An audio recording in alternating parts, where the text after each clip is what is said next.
Hello বন্ধুরা, good morning, শুভ সকাল। তো রনিতা আবার ব্লগে আরেকটি ব্লগ নিয়ে চলে এসেছি তোমাদের সামনে। তো তোমরা সবাই কেমন আছো? আশা করি ভালো আছো। আমি ভালো আছি। তো দেখতে পেয়েছো বাইরে কত বৃষ্টি পড়ছে, সকালবেলায় এত বৃষ্টি পড়ছে। তো এই বৃষ্টিতে না কাজ করতে খুবই অসুবিধা হয়। দেখতে পাচ্ছ কতটা পরিমাণে বৃষ্টি পড়ছে। তো আমি গা হাত পা ধুয়ে জামা কাপড় ছেড়ে নিয়েছি, তাও ঘুমের ঘোর কাটেনি। এই বৃষ্টিতে না একদম ঘুম ছাড়তে চায় না, যেন মনে হয় ঘুমাই, কিন্তু ঘুমোতে তো পারবো না। যেহেতু আমার দাদাভাই কাজে বেরোবে, তো আমাকে তাড়াতাড়ি রান্না বসাতে হবে। তো আমার তো কী রাগ ধরছিল সকালবেলা উঠে, এইভাবে উঠতে ভালো লাগে না, মনে হয় যেন বেলা পর্যন্ত ঘুমাই। কিন্তু এটা তো আর বাপের বাড়ি না, শ্বশুর বাড়ি। তো এখানে তো ঘুমিয়ে থাকলে চলবে না, রান্না বান্না করতে হবে। তো আমি উঠে পড়েছি। বৃষ্টিটা দেখে কি মনে হচ্ছিলো জানো তো, যেন বৃষ্টিতে ভিজি। তো ভিজতে তো পারবো না, চুল ফুল শুকাবে, ঠান্ডা লেগে যাবে, চুল শুকাবে না। তো এই জন্য ভিজতেও পারছি না।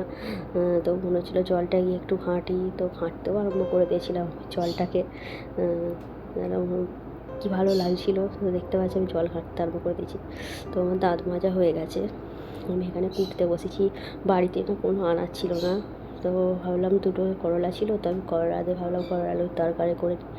যা বাজারে আনাজের দাম, তো কিছু হাতই দেওয়া যাচ্ছে না। তো চাষের পটল আছে, পটলের তো বারবার খাওয়া যায় না, তাই না? তো এটা আমি বাপের বাড়ি গিয়েছিলাম, তো কটা আনাজ দিয়েছিলো, করলা 3টে দিয়েছিলো। তো আমি ভাবলাম এই করলা 3টে দিয়েই তরকারি করে নিই। তো আর কী করবো, করলা আলুর তরকারি করে দেবো। তো তোমাদের দাদাভাই বললো আমি মুড়ি খেয়ে যাবো, মুড়ি নিয়ে যাবো, তো ওখানে খেয়ে নেবে কারখানাতেই।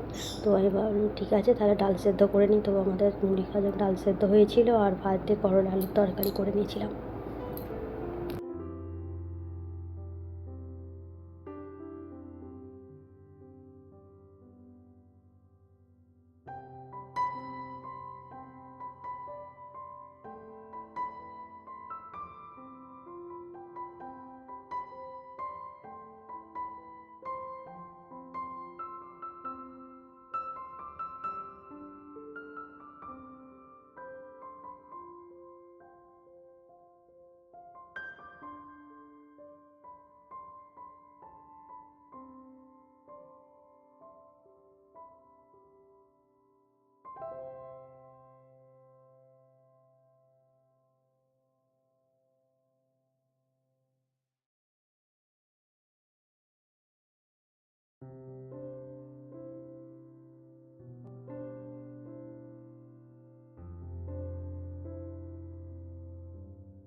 আমরা যখন না পেঁয়াজগুলো খাই না, তো পেঁয়াজের ওপর দিকগুলো কেটে, তো নিচের দিকগুলো খাই না। তো এইগুলোকে পরের দিনে ওই কালগুলো সবজি টবজি রান্না করলে তাতে কুচিয়ে দিয়ে দিই। তো এখানে এগুলো ছিল, কালকে রাত্রে খাওয়া ছিল, তো সেগুলো রেখে দিয়েছি। তো বলে তো এখানে ভাত বসিয়ে দিয়েছিলাম, ভাত বসিয়ে করতে আরম্ভ করে দিয়েছিলাম।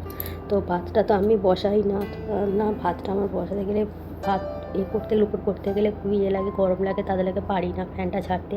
তো এটা আমার শাশুড়ি মাই করে। তো উনি আমার ছেলেকে পড়াতে দিতে গেছে, তাই আমি ভাবলাম আমি ভাতটা করে নিই। তো ভাতটা আমি করে নিয়েছিলাম, বসেছিলাম। তো এদিকে দেখতে দেখতে আমি এদিকে ডাল সেদ্ধটা বসিয়ে দিচ্ছি।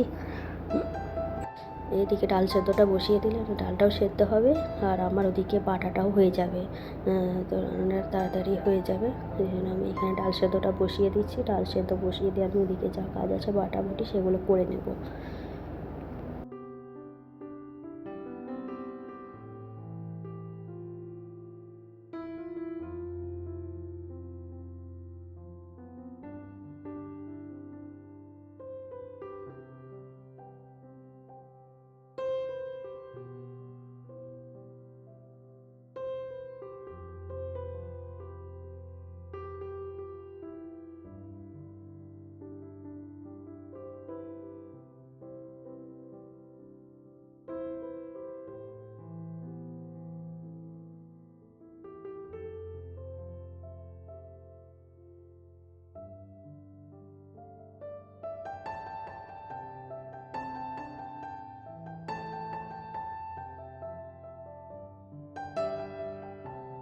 তো আমার ভাত তো হয়ে গেছে, সেটাকে আমি ভাতটাকে সাইডে করে দিয়েছি, ওটা আর ফ্যানটা ঝাড়িয়ে ওটা আছে, মা এসে ঝাড়বে। তো আমি এখানে করলাটা ভাজতে আরম্ভ করে দিয়েছি, করলার তরকারি করে নেব বলে করলাটা ভাজতে আরম্ভ করে দিয়েছি। তো আমার এখানে তরকারি হয়ে গেছে, দেখতে পাচ্ছ কেমন হয়েছে তরকারিটা, রঙটা কালারটা দুর্দান্ত এসছে। তো এখানে আমি পটল ভাজছি, পটল ভাজা করলার তরকারিটাই হবে। তো এই স্বল্প আয়ের মধ্যে তো আর বেশি কিছু করে না, রোজের মাছ করা যায় না। তো একটা মাছ ছেলেকে করে দিয়েছি, ওর বাপিকে বলি যে অল্প করে মাছ দিয়ে আসো, ছেলেটারই কদিন হয়ে যাবে, আমাদের একদিন খেলে হয়ে যাবে, অসুবিধা নেই। কারণ রোজের মাছ খাওয়া তো সম্ভব না, না পয়সাও তো লাগবে, সেরকম পয়সা ইনকামও নেই। তো আমি এখানে বিছানাটা গুছিয়ে নিচ্ছি তাড়াতাড়ি। তো আজকে আমার কতগুলো কাজ দেবে, ভ্যাট সার্টিফিকেট যেহেতু কাজ করি, তো বলেছে কাজ দেবে, তাই আমি একটু সকাল সকালই উঠেছিলাম, উঠে তাড়াতাড়ি করে কাজটা করে নেওয়ার চেষ্টা করছিলাম, যাতে করে কাজগুলো করতে পারি, যেহেতু অনেক দিনই কাজ ছিল না। কাজটা না থাকলে এটা খুবই একটু অসুবিধা হয়ে যায় মাস শেষে। যা হোক এখান থেকে কাজ করে আমি কিছুটা তো পাই, 2,000-3,000 টাকা যা হোক হয়, তো সেটা সংসারে লাগাতে পারলে ভালোই লাগে। তো সেই জন্য আমি কাজটা করে বলে যে সকাল সকাল উঠে তাড়াতাড়ি কাজগুলো সেরে নিয়েছি। তো আমি চারদিকে একটু পরিষ্কার করে নিলাম। এই ছেলেকে সামলে, সংসার সামলে, তো বাইরের কাজ করে এক্সট্রা ইনকামের জন্য খুবই অসুবিধা হয়। আর আমার ছেলেরা প্রচুর ছটপটে, প্রচুর দুর্দান্ত। তো ওকে সামলানো, এই কাজ করা, সংসার সামলানো, বুঝানো, তো তার সাথে সেরকম পড়াশোনা কাজ করা খুবই অসুবিধা হয়, কিন্তু সাংসারিক চাপে সেটা আমাকে করতে হয়, কিছু করার নেই। তো আজকে আমি দেখতে পাচ্ছি সুইচ বোর্ডটা পরিষ্কার করছি। তো সুইচ বোর্ডটাকে প্রথমে ন্যাংরা ছেড়ে পরিষ্কার করছিলাম, তো দেখছিলাম পরিষ্কার হচ্ছে না, তাই ভাবলাম আমি এটা যে নেল পালিশ রিমুভারগুলো না আমার বাড়িতে পড়েই ছিল, তো সেগুলো আমি ব্যবহার করেই হয় না, তো আমি ভাবলাম ওটা দিয়ে দেখি সুইচ বোর্ডটাকে পরিষ্কার করি, যা ময়লা পড়েছে, তো যাতে করে আমি পরিষ্কার করে নিচ্ছি। তো এখানে এই সুইচ বোর্ডে যে ফাঁকগুলো থাকে না, সেটাতে দেখছিলাম যে এটা যাচ্ছে না, তো তাই ভাবলাম একটা চিমটি নিয়েছে, চিমটিতে এটাতে দিয়ে সাহায্যে তুলে নিচ্ছি, সুইচ বোর্ডটাকে পরিষ্কার করছি।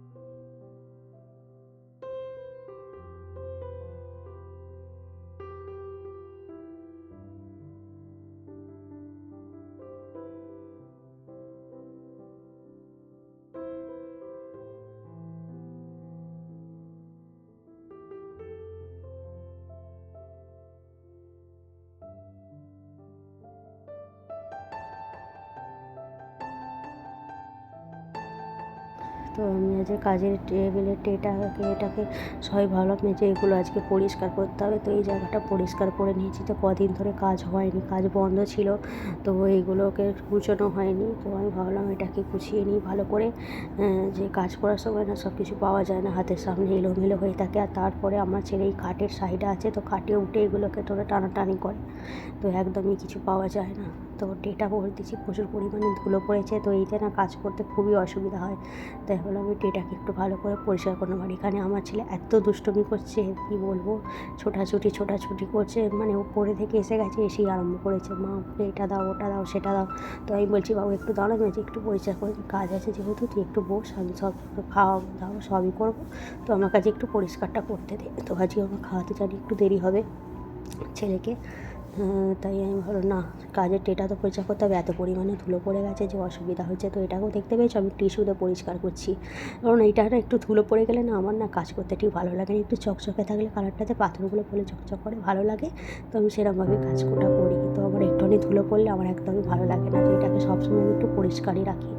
তো আরও কতগুলো টে আছে, সেগুলো পরিষ্কার করে রাখা আছে, তো সেগুলো বের করে কী করবো, যেহেতু তোমার দাদাভাই এখন আর কাজ করে না, করতে চায় না, ও এখন নাইট ডিউটি করে এক্সট্রা করে, তো আমি নিজেই একাই করি, তাই আমি একটা টি বার করা আছে, সেটা কাজ করি। আজকে ভাবলাম যে না সব কিছু একটু বাড়িতে ভালো করে পোছাপুছি রোজেরই করি, তো আজকে একটু গুছিয়ে কাজটা করতে গেছিলাম, তো কাজ দিয়েছে, ভেবেছিলাম তাড়াতাড়ি করবো না, কিন্তু তবু তাড়াতাড়ি যখন উঠেছি, তো এগুলো একটু পরিষ্কার করে নিই, তো এগুলো পরিষ্কার করে নিচ্ছি। এগুলো পরিষ্কার করা হয়, কিন্তু এতটা ভালো করে করানো যা মাপ করে একটু করে নিই। তো এই মাথাটা না গোছালো হয়ে গেছে, নিচে থেকে না এর মাথাগুলো কিছুই দেখতে পাই না, তো আমার যেহেতু একটু শখ, তো আমি নিচে থেকে কিছু ধরনের না নাকি বুঝতে পারি না, তো এদিক ওদিক সেটা এলোমেলোটা আমিই করে ফেলি। তো আমি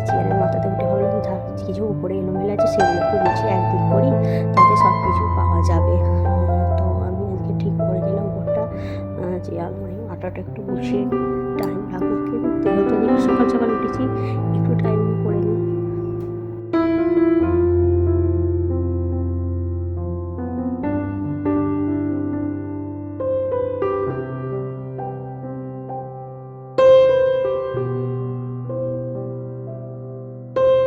তো আমার ঘরের কাজ শেষ, বুঝে ঘরটা হয়ে গেছে। তো আমি এখন বারান্দাটা মুছে নিচ্ছি। তো দেখতে পাচ্ছ তোমরা, আমার ছেলে খেলনাগুলো শুধু এই নেতার সাথে সাথে চড়াবে। তো আমার শাশুড়ি মা এদিক থেকে ওদিক করছেন, এদিক থেকে কোনো ঠুটকুটে মানুষ যে এখানে ওইখানে ওই এইসব করে, কিন্তু তাড়াতাড়ি করেই তো আমাকে কাজটা করতে হয়, কিছু করার নেই। কারণ ছেলেকে এক্ষুনি খাওয়াবো, খাইয়ে আবার কতগুলো কাজ আছে সেগুলো দুপুরের মধ্যে জমা দিতে হবে। তাই আমি তাড়াতাড়ি করে একটু কাজগুলো করে নিচ্ছি। তো দেখতে পাচ্ছি এখন রক্ত জড়া হয়েছে, এগুলো কাচতে হবে, শুকিয়ে দিতে হবে সব। উনি যদি একটু করে দেন তো সুবিধা, কিন্তু উনি করে দেবেন না, নিজের কাজ নিজেকেই করতে হবে ছাকের। তো একটু তাড়াতাড়ি করে উঠে যতটা পারি সম্ভব তাড়াতাড়ি করার চেষ্টা করছি। তো ছেলেকেও খাওয়ানো হয়নি, ও বারবার হচ্ছে মা খেতে দাও খেতে দাও, একটুখানি বস, আমি এদিকে কাজটা সেরে নিই, তারপরে আমি বই খাইয়ে দেবো। তো জল তো বাইরে পড়েই যাচ্ছে, দেখে নিচ্ছ উঠোনে কত জল জমেছে। তো উঠোনটাকে তো একটু ঝাঁট দিয়ে করে দিলাম, নয়তো আমার ছেলেই এই জলটাকে সমানে ঘেটে যাবে। তো ঠান্ডা লাগে গা লাগবে, যত বারণ করি শুনবে না, সেই জল ঘেটে যাবে। তো আমি ওটাকে আগে পরিষ্কার করে দিয়েছিলাম। তো এখানে জামা কাপড় সব মুড়িয়ে দিয়েছি, এগুলো কেচে নেবো, কেচে শুকোতে দিয়ে দেবো, নয়তো শুকোবে না, যেহেতু মেঘ করেছে শুকোবে না। তাই এগুলোকে আমি করে বুড়িয়ে শুকোতে দেবো। উপরে তো ঘরের ভেতরেই সব দিতে হচ্ছে, বাইরে তো দেওয়াই যাচ্ছে না। তো আগের দিনগুলো শুকোচ্ছে না, পরের দিনগুলো শুকোচ্ছে না, তো এরকম করে রাখতে হচ্ছে। আর আমার এই নাইটিটা দেখেছো এতটা পরিমাণে নোংরা হয়েছে, নিচের ময়লাগুলো একদম যেতে চায় না। নাইটিটা না একটু আমার মাটিতে লোটে, তো যার কারণে এগুলো ধুলে ভর্তি হয়ে যায়। তো এগুলোকে আমি পরিষ্কার করে নিচ্ছি, প্রচণ্ড পরিমাণে ময়লা পড়েছে নিচেগুলো। তো আমি এটাকে যে বাসন মাজা ঝাড়ু সেটা দিয়েই ঘষে নিচ্ছি। তো এগুলো একদম যাবে না, নোংরাগুলো ময়লাগুলো কামড়ে থাকে ধুলোগুলো। তো আমি এটাকে পরিষ্কার করে দিচ্ছি। তাড়াতাড়ি কাজের মধ্যে না এগুলো একটু হয়ে ওঠে না, সকাল সকাল উঠলে কি আর কি এইগুলো একটু নিখুঁতভাবে ভালোভাবে কাজগুলো করা যায়। কিন্তু কি করব, রাত্রিরে যেহেতু একটু রাত্রে কাজও করা হয় মাঝে সাঝে, আর তা নয় তো এই ছেলে জেগে থাকে রাত্রিবেলা, ওর ঘুমোতে 1:30 2, আবার কখনো কখনো মাঝরাত্রিরে উঠে পড়ে। তো ঘুমতে একটু আমার অসুবিধা হয়, যেহেতু এবার সকালের দিকে উঠতেও পারি না তাড়াতাড়ি, যার কারণে তো আমার ওইদিকে কাজ করতে বেলা হয়ে যায়। তাই আজকে একটু সকাল সকাল উঠে পড়লাম, উঠে ভাবলাম যে যা কাজগুলো আছে একটু ভালো করে নেবো, আর কাজটা দুপুরবেলা নেবো, অসুবিধা হবে না, বেশি পাথরের কাজ নেই। তো আমি ভাবলাম যে একটু পরে করে দিলেও হবে, কাজটা বলে দেবো যে একটু দেরি হবে, তো কাজটা জমা দিয়ে দেবো, আজকের মধ্যেই তুলে দিয়ে দেবো। তো আমার তো কাচাকুচি প্রায় শেষ, আমি এগুলো শুকোতে দেবো।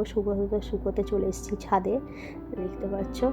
তো দেখলাম যে আকাশটা হালকা হলেও জলটা থেমেছে। তো আমি বললাম জলটা তো থেমেছে, জলগুলো ঝরে যাবে, তো বাইরে দিয়ে ভিতরে তো দেওয়ার জায়গা নেই।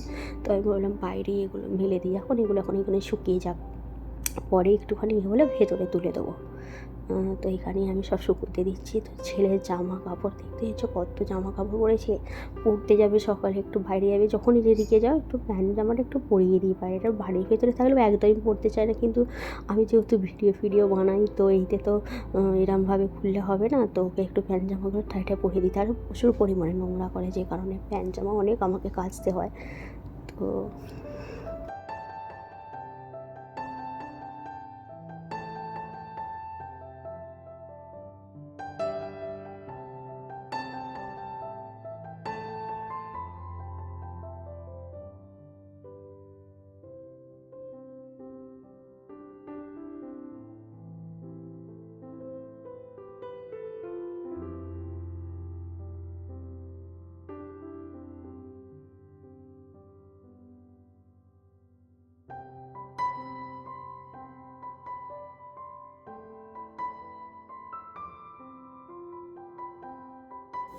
তো আমি এখানে জামা কাপড় শুকোতে চাই, আমার ছেলে চলে এসছে, গামলিটাকে এনে ওর মাথার মধ্যে এরমভাবে দিয়ে ঘুরে বেড়াচ্ছে।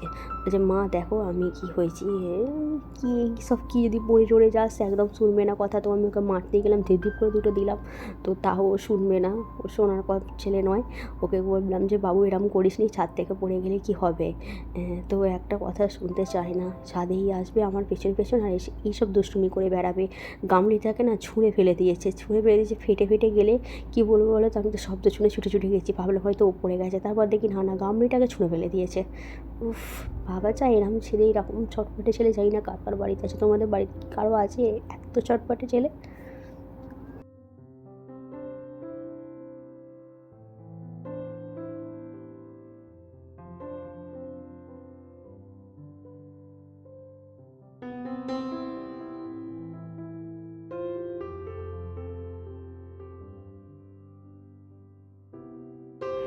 তো আমি স্নান টান সেরে নিয়েছি, কাচাকুচি করে এসে সব সুপুর দিয়ে ভাবলাম স্নানটা সেরে নিই, জামাটা যেহেতু ভিজে গেছিলো নাইটিটা। তো আমি স্নান টান সেরে এখানে পাখিকে খেতে দিতে এসেছি। তো পাখিগুলোকে দানাগুলো দেবো। যে এর ভেতর দুটো পাখি আছে, এটাকে লাভ বার্ডস পাখি বলে। তো এর ভেতরে দুটো পাখি আছে, তো এদেরকে খেতে না দিলে না তোমার দাদাভাই খুব রাগ করে। কিন্তু এরা খেতেই চায় না, কতবার করে দেবো বলুন তো দানাগুলো। তো দিয়েছি, দানা অনেক নষ্ট করে। তো যেগুলো নষ্ট করে সেগুলো তো রোজ পাল্টে পাল্টে দিয়ে উপরে খোলাগুলো থাকে, তো আমি এর ভেতরেই ছড়িয়ে দিই ওগুলোকে, যে পরে ওগুলো খেয়ে নেবে। তো আমার পাখি খেতে দেওয়া শেষ। তো আমি এবার চুল শুকিয়ে এবার কাজে বসবো। তো দেখা যাক কাজ কতক্ষণের মধ্যে দিতে পারি। তো আমাকে কাজটাও জমা দিতে হবে। আমি এখন বসে পড়বো কাজে। তো ভিডিওটা এখন শেষ করবো এখানেই। তো তখন সুস্থ থাকবে, ভালো থাকবে, টাটা।